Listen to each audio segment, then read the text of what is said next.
Hello and welcome to the Total Soccer Show. I am Daryl Grove and I'm joined by a man who can't stop checking the Paul Pogba news.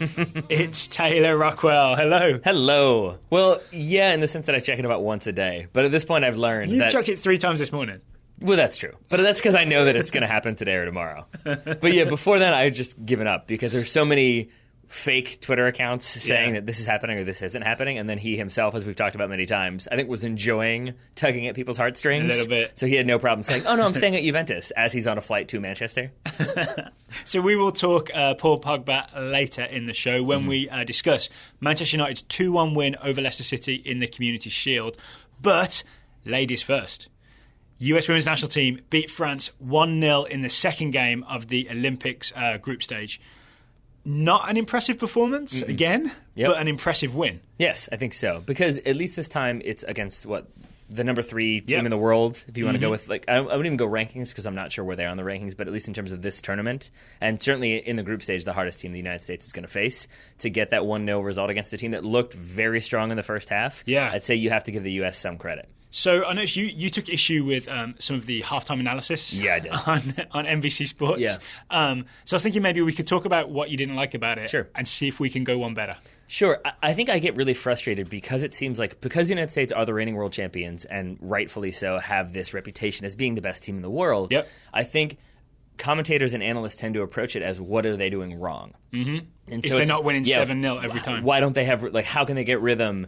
But it's never about what the opponent is doing to limit their ability to do what they want to do. Yep. And I honestly think you don't even see that with teams like in the men's side with Germany or France or I guess Portugal in this situation or Argentina. It doesn't become that. It's like, oh, wow, scrappy Iceland are doing this to frustrate Portugal. Yep. And it's not so much about Portugal are terrible. So I think it kind of was. Yeah. If you think back, it kind of was. Yeah, but I feel like it's consistently when the United States women play bad, it's, they're playing bad. And it's not. And I even began that by saying when they play bad. But it becomes more about what they're doing wrong and not what the opponent is doing right. And that's what I found really frustrating is I felt like none of the analysts were doing anything to explain what France were doing and why that was frustrating the U.S. It was just, they've got to be more patient, but get more passes, but get more direct, but be less direct. And try to create opportunities, but don't be impatient. So let's see if we can fix it. Why was it that at halftime it seemed very much like France were on top and the US were struggling to create many chances or get anything going? What were France doing to the US in the first half of this game? Sure. I think one of the biggest things they were doing is playing that 4-1-4-1 that was sometimes a 4-2-3-1. And so they had numbers in the middle, and I think they were really good at limiting the opportunities for the United States to move the ball on the ground through the middle, and they basically forced them out wide, and so we kept seeing the U.S. forced out wide and then kind of heads up, foot on the ball, and then they passed the ball backwards. And so France did a really good job of cutting off angles and cutting off opportunities. It seemed to me the only thing they would let the U.S. have was sort of a direct ball into the box where Wendy Renard, 6'2" Wendy Renard, was waiting to head it clear, kick it clear. She was first to every ball with her head or with her feet. And it's not, I wanted to get into this, it's not just about being tall, Wendy Renard. She is super aggressive, super smart at reading when to go and get the ball. I really enjoyed, there was one part late in the second half when she had a slide tackle that Kate Markgraf was in the middle of an anecdote. I think it was about Hope Solo, and she had to stop the anecdote to just be like, wow. And then she went back to her anecdote. But it was a perfect slide tackle. So she can get low, she can intercept those balls. She had one on Crystal Dunn and one on Alex Morgan. I remember those two were absolutely inch perfect. And nearly scored 2 goals? Yeah. They really could have had a couple different goals in this game. Quick note on Wendy Renard again. A lot of people talking about her long legs as if that makes it easy to slide tackle. As a long-legged defender myself, it's sometimes harder because there's more of your leg to accidentally take someone down. So it's more impressive to time it. It's like trying to do surgery with giant tools. Yeah. I mean, but it's the same thing as when you have a really tall, lanky goalkeeper. Then what you're usually instructed to do is shoot low because it's going to be difficult for him or her to get down. Yeah. And that's exactly what happens here. It's tougher to get that slide tackle, and I would say it's tougher to time it well because you can just as easily have too long of legs and take out a leg in the process. So the fact that she consistently timed those slide tackles well was impressive. I think the fact that she consistently kept her backline organized as well, which I think was another problem. She's the captain, right? She's got the armband. But I think that was another problem for the U.S. women. And I've seen some people say, Becky Sauerbrunn did a great job of keeping everything organized and keeping it tight. I disagree. I felt like the United States kind of kept being in chaotic situations where they had a French player unmarked or 2 French players unmarked, and it seemed like it was because the defense and the midfield weren't stepping at the same time, and so you kept having one or two players staying behind. Then there'd be a 5-yard gap, and then there'd be more American players, and French players were more than happy to operate in that space and stay onside. I think that's especially true in the last 20 minutes when the US is defending a 1-0 lead, which is rare for the US to have to do. Also, Julie Johnston is out with a small injury. I feel like if this was the final, the gold medal game, she would have played. Yeah. But Engen stepped in to replace her, and I feel like did fine mostly, but it was it's kind of noticeable sometimes that this isn't the usual back four, and they're not quite as telepathically in sync as usual. And I'm not trying to say that I'm the best by any means, but I'm pleased with myself in this situation, which is that in my notes 3 different times I had US looks disorganized, US looks chaotic, and then basically I went back and watched that 10-minute stretch again and that's what I'm saying I wish the analysts would do, is explain, why is this person consistently open? Why does that keep happening? And a big part was that, again, the United States looked disorganized, where 3 players would step out thinking that their marks were then offside, but because 2 players hadn't, those players are then on, and now they have to switch back. Yeah. Now they're sprinting and everyone's trying to find space. I think some of it is panic, again, caused by Renard. That's the other element, is that France kept sending a couple different players, but generally speaking, Renard would run through. A lot of times she would win the ball back, play it forward, then get forward herself. And it just seemed like on a couple different occasions, no one knew that they were supposed to be picking up this giant center back who's running through. And so she would get uncontested opportunities inside the box. And even when it was a set piece, a free kick or a corner kick, Ali Long had her every time. I assume they just determined Ali Long is the best aerial presence we have, so we're going to put her up against Renard.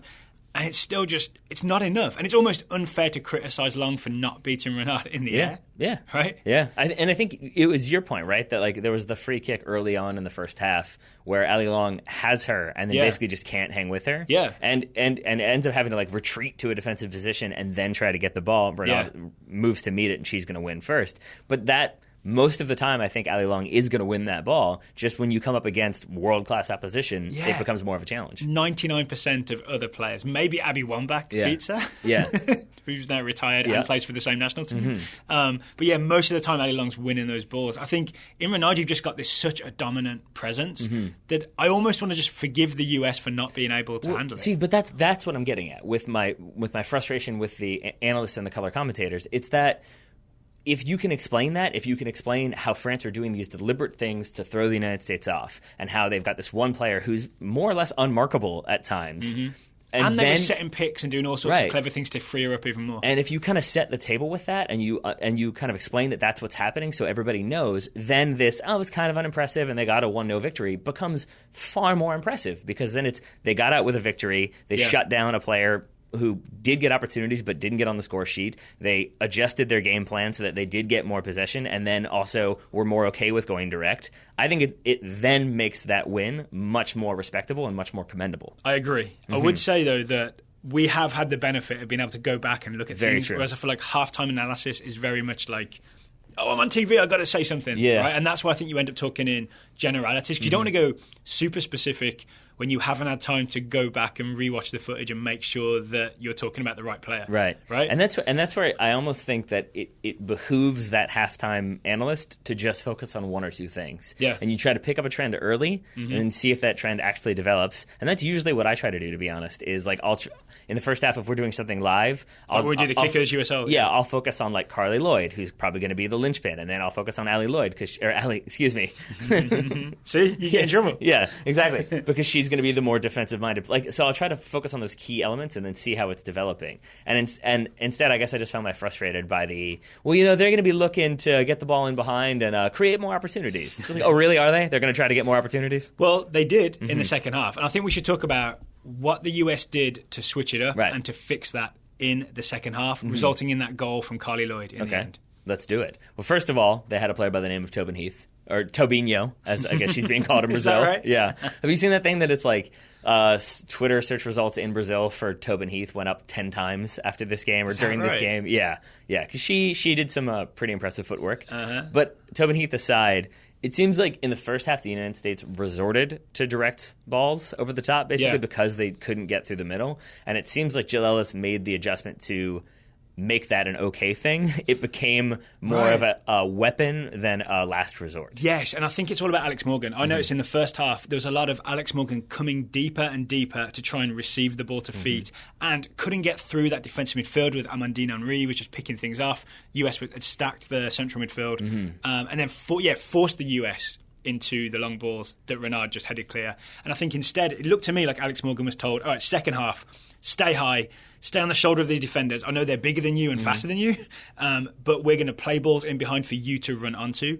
And that didn't specifically result in a goal, but it started to put pressure on the French defence because balls were played into channels, Morgan ran behind, and even if Renard got a slide tackle in, or if the keeper collected it, at least the US is dictating what's happening instead of resorting to playing long balls. Yeah. And then with that, I think, I'm going to guess Jill Ellis also kind of conveyed, don't get frustrated, don't start getting worried about not being on the ball. Because I do think we also saw U.S. players coming inside to try to win the ball. You had Alex Morgan dropping back to try to help out. And I think if you look at the goal, for example, it comes indirectly from a Tobin Heath set piece. There's a free kick. She takes it. It's cleared. Guess who clears it? I'm going to guess Renard. Yep. Yeah. I think it falls to Kelly O'Hara, I think. It falls first to Becky Sauerbrunn, who very quickly spreads it out wide to O'Hara, and then O'Hara fires a sort of medium-height cross in. Yeah. It's flicked on by Alex Morgan, and pass, ends in a goal with Carly Lloyd. But Tobin Heath is wide open on the left-hand side because after she takes that free kick, she does drift in a little bit, but she still stays roughly at the penalty spot, the penalty area, excuse me. The corner of the area. Yeah, so she's out wide, and when that ball comes in from Kelly O'Hara, everybody converges on the middle. Tobin Heath stays where she is because she's smart, and I'm guessing has been told, stay wide. And then it was, I think you pointed out again, it's basically more or less, not a carbon copy, but a very, very similar goal to the first goal against New Zealand. It's super similar to the, I think it's actually the second goal against New Zealand. It is, you're right. That Alex Morgan, when she finishes at the near post, it's almost the same play, where there's a short pass from the top of the box backwards to a midfielder who then plays a ball to someone waiting on the left. Against New Zealand, it was Alex Morgan. Against France, it was Tobin Heath. So it's actually Engen, who's still up there from the set piece. She drops the ball to Morgan Bryan, I think, again. And Bryan, quick first-time ball to Heath. I think she turns. I think she takes a little bit of time to compose herself. Yes. Because that's another reason why I think the French players close in even more. Yep. Is because she goes back to goal. They're like, okay, she's turned away from goal. Now's the time we put her under pressure. But she's turned away from goal to set herself up for that pass out wide to Tobin Heath. And again, then everybody rushes over to Tobin Heath. All the French defenders rush over to Tobin Heath. She shoots near post just like Alex Morgan did. But this time, keeper gets a hand and off the post. And when it rebounds to Carly Lloyd, everybody's shifted to, all the French defenders have shifted to where Heath was. Yeah. So that's why Lloyd isn't marked. Yeah. And then it's 1-0 United States. Yeah, and with that, I think a lot of the coverage I've seen has been that this was a performance with the veterans shown, where it was Carly Lloyd pops up into those Carly Lloyd things, and Alex Morgan is in there creating problems, and Hope Solo keeps it clean at the back. And I think certainly those big-name players had a big performance. Yeah, all those things are true, right? Yeah. Hope Solo got the tip on Renard's header onto the bar. That's, saved the US there. Yeah, but I think overall I was just much more so impressed by the overall team, that they were able to kind of figure things out, and it wasn't just lump the ball in for Abby Wambach and hope she creates something. It was sort of, we have different attacking options that we're going to utilize at different times, and the whole team seemed to figure it out. It gave me more confidence than I expected to have going forward. What about players like, say, Crystal Dunn, who got her first start in a big tournament for the US, and then kind of the narrative has been she didn't impress.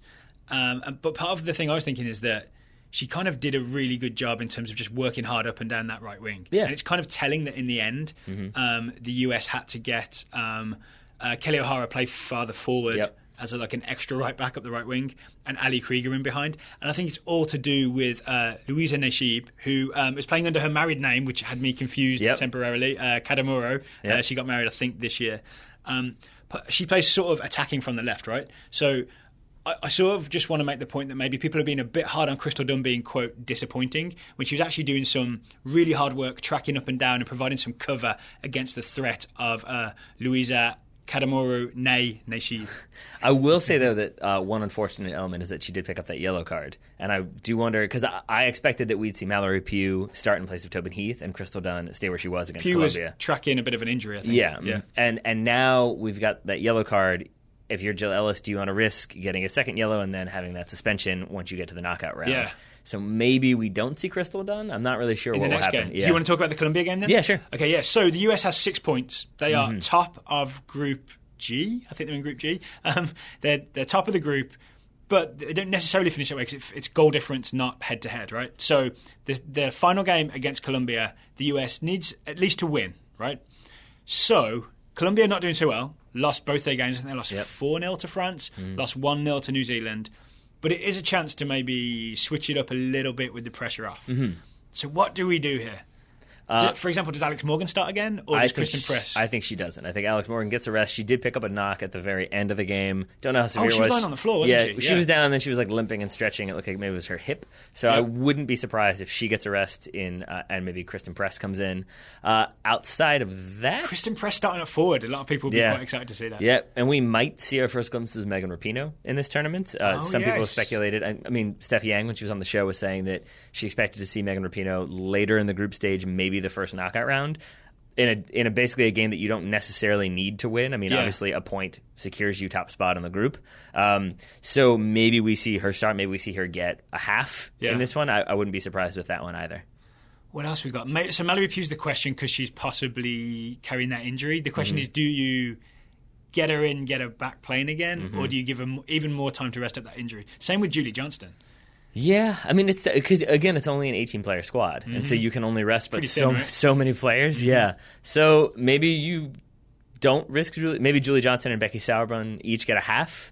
Similarly, maybe Hope Solo sits on this one, and you get Alyssa Nair in there for one game just to give Solo a bit of a rest. Then she doesn't get booed quite so much. Although who knows? Maybe the camera will cut to her and they'll still boo her. So I mean, those are the big ones that I could see happening. Those are the big opportunities or possibilities. So we've got to be honest and say it's not that exciting, this game, because it's almost like the US is taking care of business, right? Yes. But the US women's team play Colombia Tuesday night, 6 p.m. Eastern. It's on NBC Sports. It is exciting if you maybe want to see Kristen Press bang in some international goals. Yes. Yeah. And if you want to see some more of Tobinho, she may be able to show off some more flair if she plays at least a half. That's the other one. I don't know if you risk her because I do think she has that flair and it's built into her game. And do you want to risk potentially getting hacked down a couple different times? I mean, same thing goes for Carly Lloyd. Like, I think there are compelling cases for every single starter to not play against Colombia. It's just that's not possible. So Lindsay Horan came in and played in Carly Lloyd's position for the last 10 minutes of the France game. Maybe that's a preview of what to expect. That wouldn't surprise me either because she has taken some hits in this tournament, Carly Lloyd. And maybe you don't want to risk that. Maybe you want to let her heal up, be at 110% in the knockout rounds. That's not mathematically possible, but okay. I'm okay. Well, for Carly Lloyd it is. So Kristen Press leading the line with Lindsay Horan underneath. Yeah. That could be what we're looking at. There we are. Right. And once again, it's Tuesday night. Colombia, not as strong as in the past. We've talked about this a little bit before, but they're essentially missing Rincon and Montoya, two major players. And for two majorly different reasons. Yeah, and so this team's in a little bit of trouble. All right. The other game this weekend, the Community Shield. It was Manchester United against Leicester City. United got a lead. Jamie Vardy equalised with an assist from Marouane Fellaini, who has not been transferred to Leicester. Yep. And then a late-ish winner, was it 80-something minute, from Zlatan Ibrahimovic's head. It was his the 80-something minute. Yes. His offside head? Was he offside? A little bit, I think. Ooh, I didn't see that. As that cross comes in from Valencia, I think you'll see his shoulder and a bit of his body is just leaning beyond. I think it's Wes Morgan, right? I see nothing. I see nothing. Well, let's talk about this. Let's not pretend you're not a Manchester United fan. Sure. And let's talk about this from a Manchester United perspective. Sure. Were you excited by your first glimpse of a Jose Mourinho Manchester United? Yeah, I was. I was doing. I think I was making breakfast. So then I came in right after kickoff, and the first thing I saw was Zlatan in the jersey, and the heart got a little dusty. I got a little excited. I'm not gonna lie. So that was exciting. And then the weirdest thing for me was to see. And Jose Mourinho talked about it after the game about how Louis van Gaal is ingrained in this team a little bit. And it was weird to see them at times playing Jose Mourinho style soccer and at times playing Louis van Gaal style soccer. Right? So, I think the transition's not quite complete. Yeah, and I think it's going to be a while before that transition completely happens. That said, a certain large someone coming into the midfield would probably help reduce that Louis van Gaal tendency a bit. Let's talk about Paul Pogba after we've talked about this game, because I know we can go down the Paul Pogba path. Yes, we can. I want to say one more thing about Pogba, though, because it relates to what we're talking about. Okay. So the Manchester airport is notorious for leaking that transfers are happening, because they'll say, this plane has arrived or this helicopter has arrived. So they tweeted out, an important passenger has just touched down at the airport. Can anyone guess who it might be? And someone responded, there's going to be a riot when it turns out to be Louis van Gaal. To which the airport responded, we can confirm that the plane did not travel sideways, which I thought was pretty good and pretty representative of parts of this game where it seemed like there was still that United moving it side to side. No one really wanted to take that risk to play that incisive pass. And really, it was players like Zlatan Ibrahimovic who I could see consistently like making runs to the far post and making runs and then being like, what? You passed it. What are you doing? And it just seemed that little bit of a disconnect. The one bit that got me right at the end, though, the winner, comes from Daley Blind picking the ball up in the back and charging forward and basically taking a risk with possession. Right? He charges forward. He loses the ball. Right? Then Leicester are about to break. And Herrera steps and stops the counter. And then everything's slightly in disarray because Leicester have sort of begun to stream forward. Then the ball goes out wide to Valencia, who does that weird tantrum stampy thing, which is some sort of weird trick, and then crosses in to Ibrahimovic. And I think it was a really good example of how risking possession and losing it can ultimately be more rewarding than passing from side to side and keeping possession but taking no risks. Well, actually, that point you're talking about with Valencia crossing was the thing that Mourinho highlighted, which is that I think he was saying like last season and a lot of the players on this team, their natural inclination now is to pass back. That he would have tried to cut inside and look for another pass. Van Gaal didn't like crosses. No, and instead Valencia fakes that, takes a touch outside, plays that ball in, and then trusts that he has a target forward now who can take those opportunities. He fakes like he's going to pass backwards. Yeah, so I mean, I think that was good. I think one of the weirdest things about this game for me, though, personally, was when my wife, I think I said this to you yesterday, knows that she has to root for Manchester United because that's how it is. But she was kind of rooting for Leicester, and I asked her why, and she was like, well, they're the underdogs, right? And it's very weird to think that the Premier League champions are still sort of the underdogs when it comes to those big clashes. And I think that's a thing that's probably going to serve them well this season. I would, and I think it's also true because they've lost Conte. It does feel like, even though she was not aware that N'Golo Conte was no longer in the squad. Well, in some ways, he's the least visible of the quote big names that Leicester have. But if you think of Jesse Lingard's first goal, there are multiple times when I can imagine N'Golo Conte would have put an immediate stop to that, including when Lingard first receives the ball. I think it's King who replaced Conte as the midfielder in the partnering Danny Drinkwater, who slides in and misses the slide tackle. Lingard sidesteps him, and then he dribbles through a couple of other midfielders before on his way to goal. I really do feel like Conte cuts that out at some point. Probably at the root, which is where King missed that slide tackle. But I still think Leicester blooded a lot of players, brought in different players. They brought in your man Musa, who did not draw a penalty, unfortunately for you. He did not. Jamie Vardy scored, so that goal where I think actually Musa was on the dribble. His pass to Vardy is intercepted, but then Fellaini plays it back to De Gea, and Vardy gets on the end of it. In the general vicinity of De Gea, to clarify. So actually not impressive for Musa. He wasn't connecting anything, right? Nothing quite got there. It may come when the season starts. I think it will. I think it'll be just fine. But as Vardy went around De Gea, my specific prediction from Friday's show was a Leicester penalty kick. I really thought we were on. Turns out Vardy's too fast. There was that one and moments before that I thought there was two opportunities where they might get a penalty in the box. I would actually say that that's more De Gea's intelligence, in my opinion. Now, that may be red-tinted glasses. I don't mean for them to be. But if you watch that replay, he definitely pulls up. Like, he basically knows this is going to be a goal, and it's up to me whether it's a goal from a penalty and I'm red-carded or it's a goal from a goal. Right. And he kind of slides out and then is like, nope, and just kind of does his best to shepherd Vardy wide and maybe make it tough for him to score. You're just getting pretty far wide. Yeah, but I think other goalkeepers might have taken out the legs, just gone in 100% for it, and been made to suffer as a result. And maybe in a league game, maybe you do. Maybe it's worth taking the risk. Maybe right? So. Yeah. But Vardy equalizes, and then it's Ibrahimovic with the winner, which did make me happy, although it did not give me my prediction.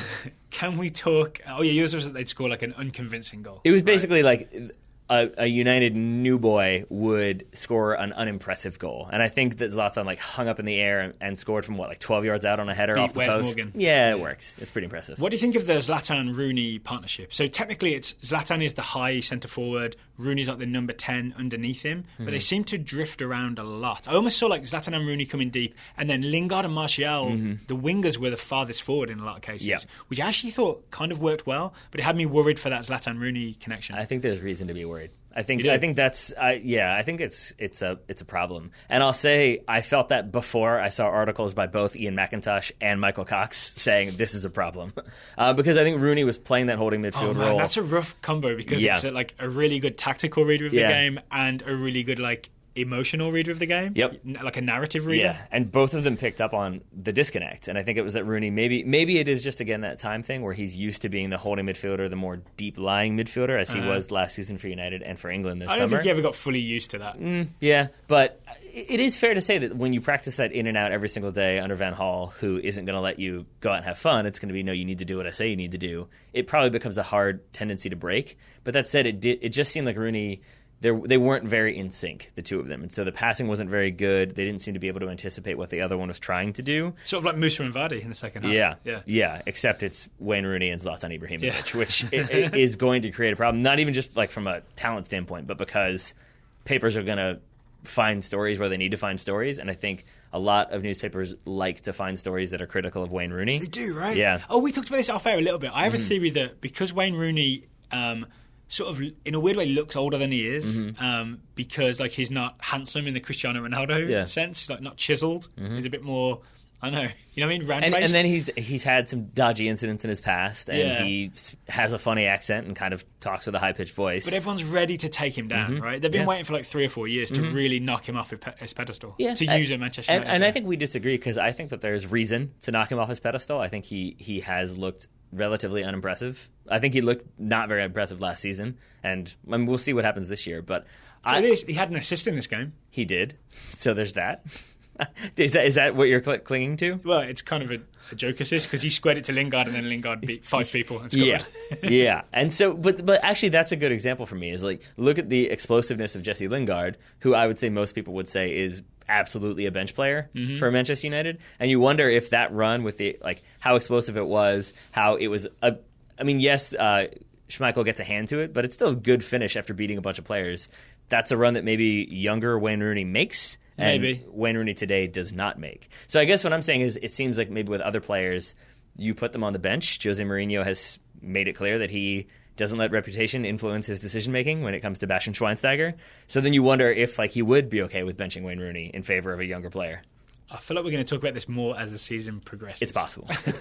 So the other guy that I'm thinking about fitting into this Manchester United team, Paul Pogba. Yeah, this is a decent chance. Okay, imagine the starting lineup of Sunday's game, plus Paul Pogba, which they've announced. He's having a medical. There's the hashtag Pogback, right? This transfer is going through. Yep. Paul Pogba will be a Manchester United player before the first game of the season.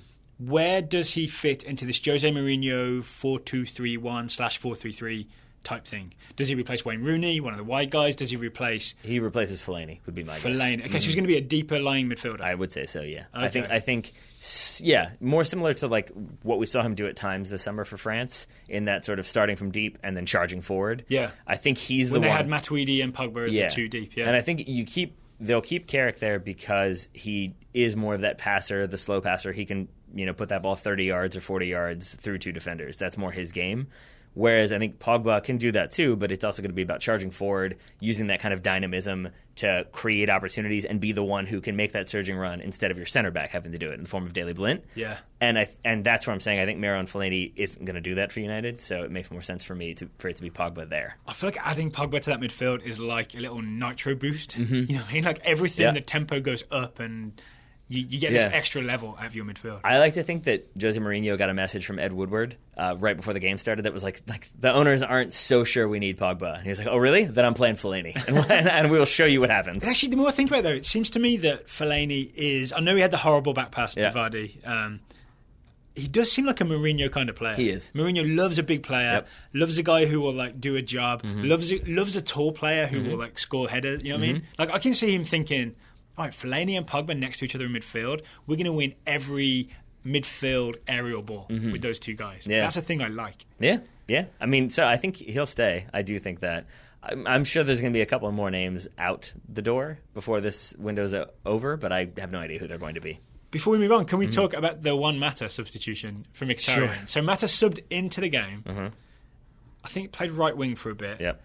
Then in the 91st... Came in the 60th, I think, or 65th. Okay. Then in the 91st minute, he subs out from Mkhitaryan, I think to get Mkhitaryan maybe his debut for Man United, to get him to play at Wembley, all that kind of stuff. There's that. Mourinho also said, I think, that it was also about like seeing out the win. Because he wanted to start off with silverware, albeit the Community Shield. But I think he didn't want to start off with a late goal equalizer, and even if you win in penalties, it's still, you've conceded in the 85th minute or whatever, 91st minute. So yeah, he brought off Mata for a Mkhitaryan. And I feel like the whole internet was ready for this to be a story of Mourinho hauls off Mata. I might even have seen that headline used. I don't think that's what it was, because I saw friendly words exchanged on the way off. Well, and then I think it was because the camera cut away and the commentators, or whomever it was, made it sound as though there was an altercation. And in reality, that at least the image I saw, the video I saw, was Mata is like basically getting words from another coach, kind of getting a hug, and then Mourinho comes over and talks to him. And Mourinho's basically explaining, we got to get him in there. You just come off, it's the 90th minute. Yeah, but he's doing it in that kind of like the Mourinho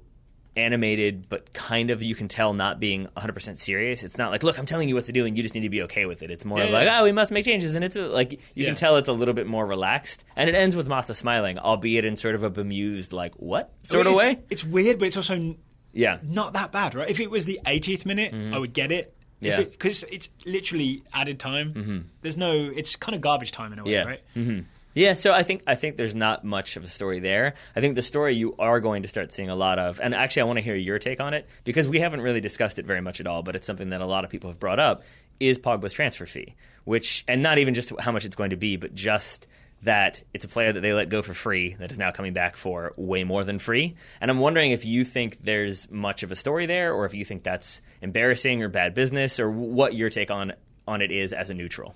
I always think it looks weird, right? Chelsea did this with Matic as well, right? Let him go for next to nothing and paid a lot of money to get him back. Right.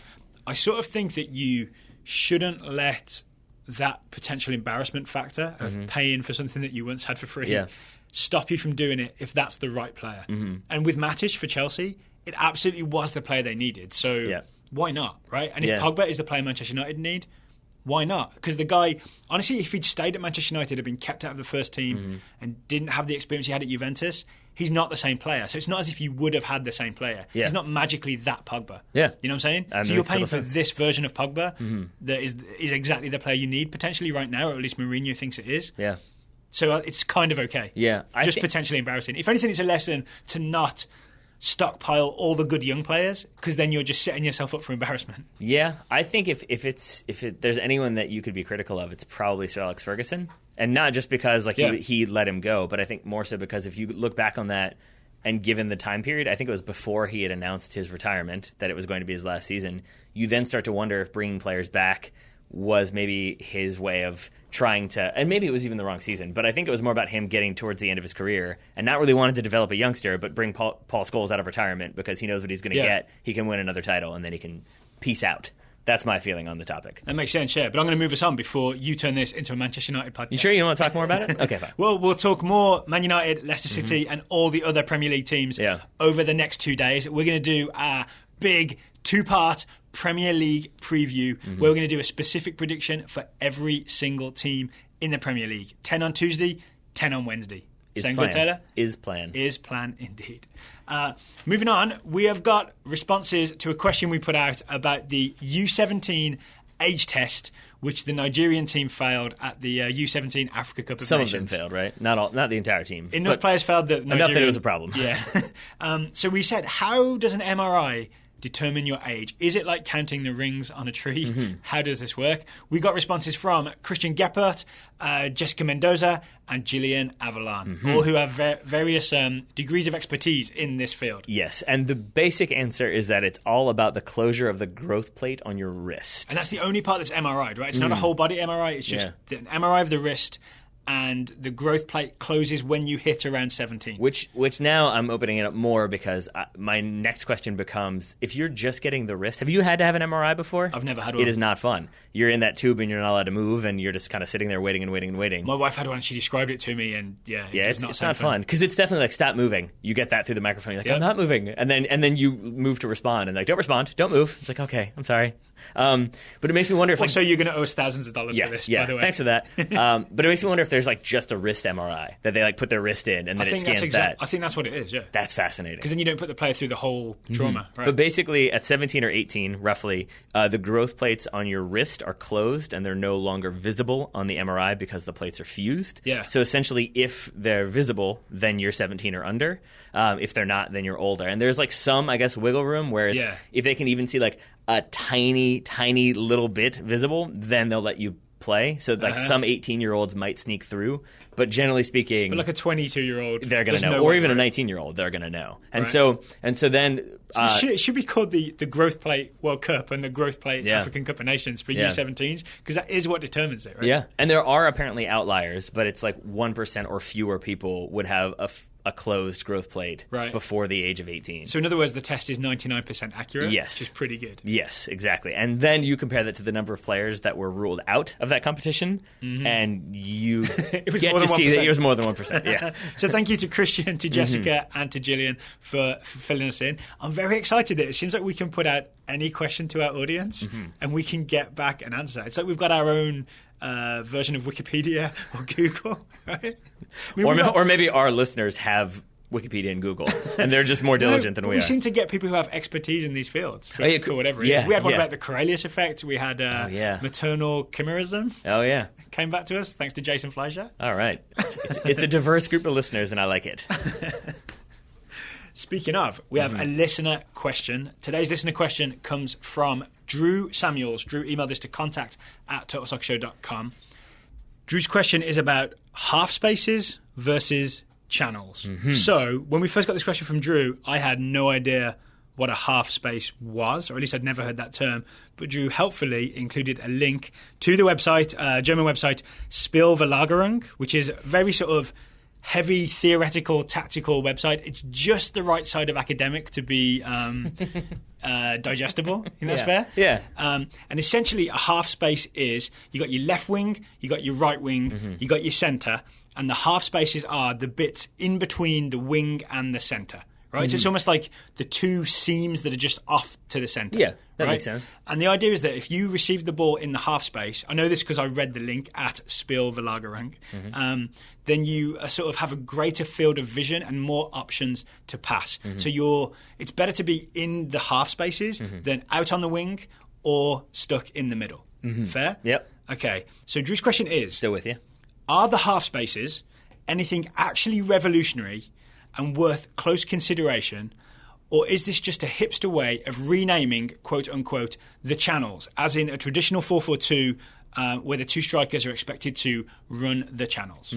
So maybe we should also define what the channels are, because I know what they are, and I think you know what they are, but we may have listeners who've never heard of them. I should say, I think I know what they are, which I would say that it's basically, because you asked me what I think they are, and I thought about it and gave you one answer, then another one. And they all come together in the form of, I think it's basically the space in which you play the ball to create opportunities. And they're literally channels as in a clear lane where you can put the ball through, maybe like between the left back and the centre back, the space between two players, you can put the ball through it and someone can run onto it. Right. And so the idea, that's when he's talking about like the strikers making the runs into the channel, that's basically like starting from a place where they're marked and moving into an unoccupied space as that ball is played. So then they're meeting the ball in the ideal opportunity, in the ideal space to be unmarked and going in on goal. And if you've ever played like Sunday League football in England, you'll hear a lot of hit the channels, which means like if you're usually, say, I played right back for a team for a long time, and they would ask me to hit the channel, which means play the ball sort of between the centre back and the left back, or just over the left back's head, so that the striker can run in the channel to get it. So I think I've come up with an analogy for this. Okay, the channels are about those like long ways that you can play the ball into, and the half spaces are about like the little spaces where you try and receive the ball during a passing movement and exploit space, right? So the finale of Star Wars, A New Hope, the attack on the Death Star, think of the channel as when Luke's in his X-Wing, and I guess spoiler alert for 1977, he's on his way to that spot where they've got to shoot to blow up the Death Star, right? Think of that actual like channel that he's in, right? That's like the channel. Whereas when the X-Wings and the TIE fighters are like maneuvering around each other to try and get a shot off, those are the half spaces. Okay. Does that work? Sure, I think so. Should work. I think it's a little confusing because you're actually talking about a literal channel at that point too, which throws it off a bit more. But yeah, sure. So then we get to the heart of the matter, which is it revolutionary or is it just a renaming of a term that already existed? I think it's a thing that's always existed in that if you're stuck on the wing, then obviously you have fewer options because you've got out of play is behind you, right? And teams can come and put more pressure on you. So coming infield a little bit opens up your options. So it's not really revolutionary in that sense. I would disagree a little bit. I would say it's like a symptom of an innovative approach, which you could see as revolutionary. Because I would say that maybe people have been coached like come inside and then go back outside, or like find this space in between these two and use drift that infield a little bit. Yeah, but it's more vague. Whereas I think managers like say Pep Guardiola and Jurgen Klopp are big on like zoning out the field, gridding it out, and like you go here and then you do this. And I think it's a much more specific approach that identifies very specific portions of the field that can be used for very specific things. I think this gets to the contrast between German tactical stuff and English tactical stuff, right? Yeah. English tactical stuff has been find an open bit of space and dump the ball into it and run after it, right? The channels.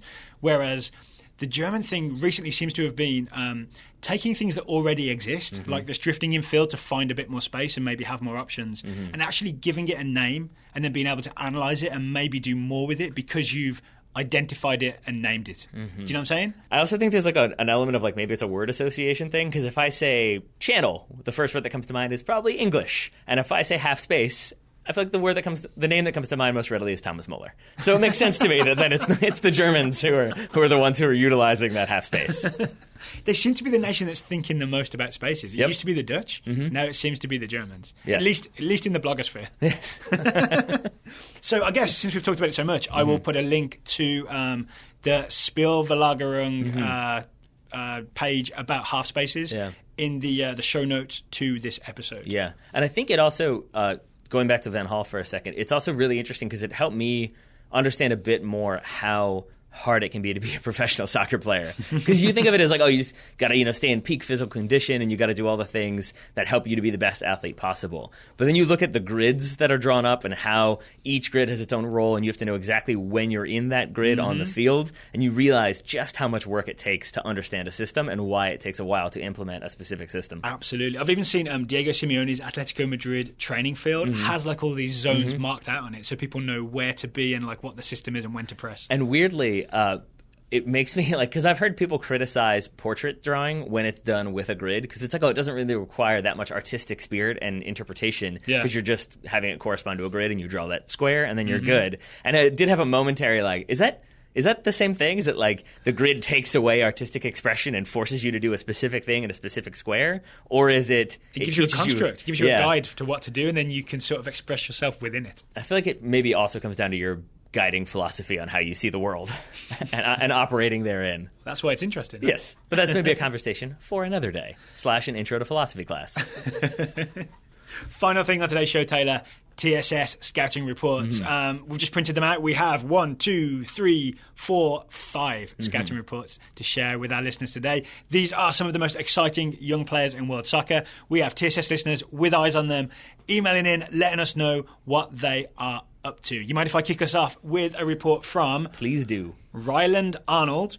Ryland is scouting, at his request, Ben Woodburn. Ben Woodburn, it's a name I wasn't too familiar with until I looked into him. He's a 16-year-old Welsh forward at Liverpool, right? So you don't like him then? He may embarrass England in future national team tournaments. He was briefly with the Liverpool first team this pre-season, which is a big deal for a 16-year-old, right? He's now gone, according to Ryland, he's now gone back to the youth team, the academy, but he spent some time with the first team, which marks him out as a guy that Klopp is keeping an eye on and thinking, you may be drafted in the very near future. Interesting. Daryl, I don't want to brag, but when I was 16, I had a driver's license, and I was a sophomore in high school. That's not bragging at all. That's just a statement of fact. Good stuff, Ben Woodburn. You can compare with Ben Woodburn. Yeah. Up next is Ian Shank scouting Fernando Arce Jr. Good news and bad news for the 19-year-old midfielder. The good news, he switched from Tijuana to Dorados de Sinaloa over the summer. He spent most of last year on the Cholos U20 team. That's Tijuana's team. Yep. But he's in line for the first team with Dorados. Bad news, Sinaloa got relegated to the second tier in Mexico, and Arce has only played 18 minutes in the first 3 games of the Apertura. Arce was not called up to the US U20s for their games so far this year. This is the trouble with a scout when you start to get towards that 19, 20, and you make that move. You're like, okay, I'm not getting first team football here. I'm going to go to a slightly lower team. The wheels can suddenly fall off. It seems like it comes in waves, right? Because there's like the super hyped 16 to 17-year-old period. Then there's 18, 19. The Ben Woodburn period. Yeah. Then there's like 18, 19.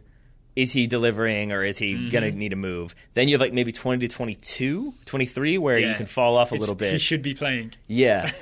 But then it can be like moves as a 23-year-old and it's not good. Like, I mean, Julian Green is an example. He's 21 now, had all that hype. Now maybe he moves, then maybe he plays his way back in. So by the time he's 23, he is like a first-team starter for a Bundesliga team. And then all of a sudden it's like, oh, he's good. Or it could be the Fernando Arce route where he drops to the second division and is struggling to find time. So Ian Shank, please keep a close eye on Fernando Arce Jr. and we'll keep our fingers crossed for this US Under-20 international. Up next, Patrick Snyder is scouting Nick Tatagu, which I think is how you pronounce that. Tatagu is from Midlothian, Virginia, Taylor, not far from right here in Richmond. So Patrick says, after some social media stalking, I have discovered that Nick Tatagu is now the Invisible Man. His contract expired. Is that H.G. Wells' Invisible Man or Ralph Ellison Invisible Man? I'm not sure. We'll have to check. His contract expired on June 30th. He did score 4 goals in 3 games for the US youth national team against Mexican club teams in early June. But Google Alerts is not helping me when I look around. So the contract on June 30th was with Carolina Railhawks. So 17-year-old Nick Tatagu signed one of those non-professional contracts that promising young players can sign with USL teams and NASL teams. So you get some minutes, but you don't ruin your college eligibility. So I thought maybe Nick Tatagu was going to college. I did a Twitter search. Turns out he's playing for Schalke under-19s. Ooh. Or at least he's training with Schalke under-19s. There's a picture of Weston McKennie, also in the Scouting Network, and Nick Tatagu training with the Schalke under-19 team. Are Schalke just stockpiling American players? Is that what's happening? I don't know why this has happened, but Haji Wright is also there, right? Is it Hanit, right? I could be totally wrong on that one. I think he's also linked with a move to Schalke as well. Interesting. But here's the other thing. Nick Tatagu doesn't turn 18 until February of 2017. So you can't sign with a Bundesliga team. Remember, that's why Haji Wright was with New York Cosmos, because he couldn't sign until he was 18 for Schalke. So you may not hear that much about Nick Tatagu until February when he pens a contract with Schalke, or maybe he goes to college in the fall. Yeah. Could be either one. We shall see, and we trust Patrick to keep us informed. Yes, please do. Jeff Markman, scouting Jeff Ryan Adelaide. We've heard about the Jeff before. The Jeff played a half in Arsenal's 8-0 preseason win over Viking, doing some playmaking and getting an assist. He was also robbed of a tap-in goal by a Viking defender that thought it better to knock it into his own net with his arm. Viking have a league game on Sunday, so this may not be their best effort, but I have concluded that they aren't very good. Good work by Jeff. That's top-tier scouting. Taylor, I got a question for you. I looked this up, ready to trick you. What nation is Viking from? It's obviously Scandinavia. So I feel like this is a trick question, but I'm going to say Norway. It is Norway. Okay. Good job. I thought it was like maybe a 1 in 3 Norway, Denmark, Sweden. Oh, Iceland. I'm pretty sure Icelandic is the closest there is to what Vikings would have spoken. Could be totally wrong on that one, but I'm pretty sure that's what it is. All right. Well, this Viking team plays in Norway and scores own goals. Last but not least, we have a scouting report from Andrew Way. Andrew is scouting Victor Mansoret, who's with Seattle Sounders. Andrew says, the exciting Victor Mansoret news you've all been waiting for has arrived at long last. He's currently ranked as the number 1 player in the USL under-20s. So USL made a list of the best players under-20 in the league. He plays for Sounders too. He's also been training with Norwegian second-tier club Asane and will train with first division club Brann next week. This seems to be purely timing, but could potentially lead to a transfer. As a homegrown player, the Sounders would be entitled to a larger portion of the transfer fee. Could be some good business. But Andrew says the potential transfer and financial gain has raised an interesting debate among fans in Seattle. Is S2 the place to develop players for the first team, or to develop players that can generate income/allocation money? My answer would be yes.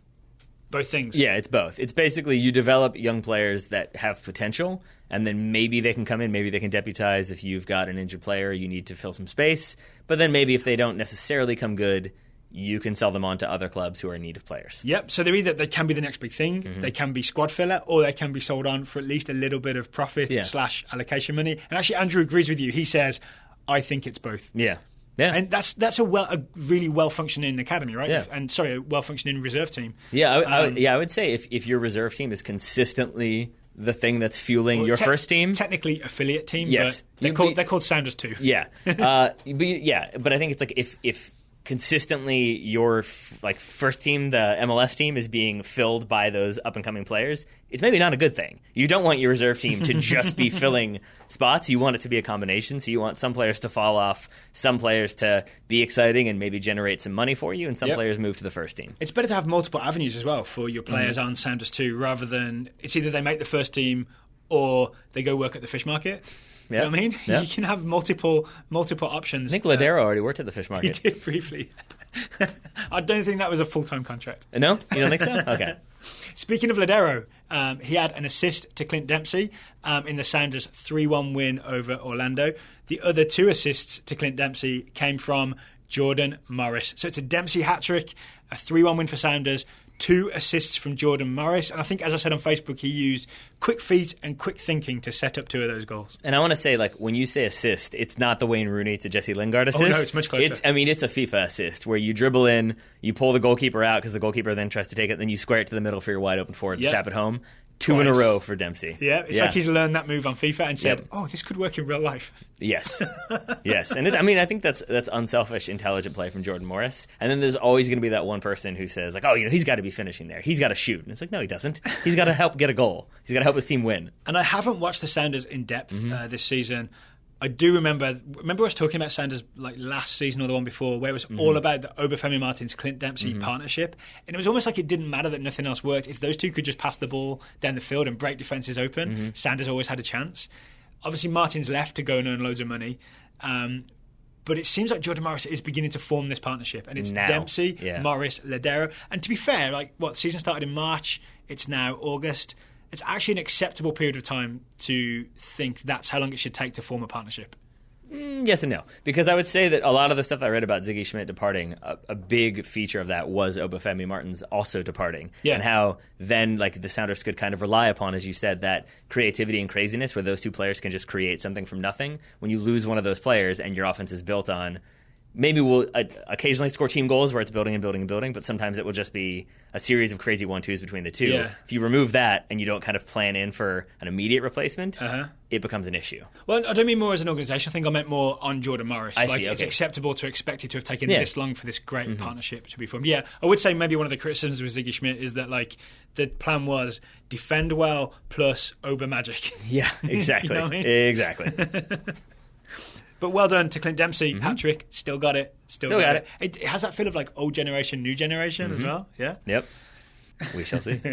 All right, so we're coming towards the end of today's show. One thing we want to note, part of our new schedule, the Total Soccer Show, 5 days a week, we have designated Thursday as T-shirt day, meaning every Thursday, it's on the calendar, we will pack all the T-shirt orders and mail all the T-shirt orders. So if you would like a Total Soccer Show T-shirt, you go to totalsoccershow.com/shop. You can buy a TSS T-shirt, ladies sizes, men's sizes, $20, and we'll pack it every Thursday. So if you order today, we'll send it on Thursday. The website again, Taylor? totalsoccershow.com/shop. Correct. There we are. You're much better than Albert was at this. Occasionally. All right, Taylor Rockwell, thank you for taking the time to talk to me today. Dale Grove, thank you for taking the time to talk to me today. Listeners, thank you for listening. We'll hope you'll tune in tomorrow and Wednesday for our big Premier League preview in 20 predictions.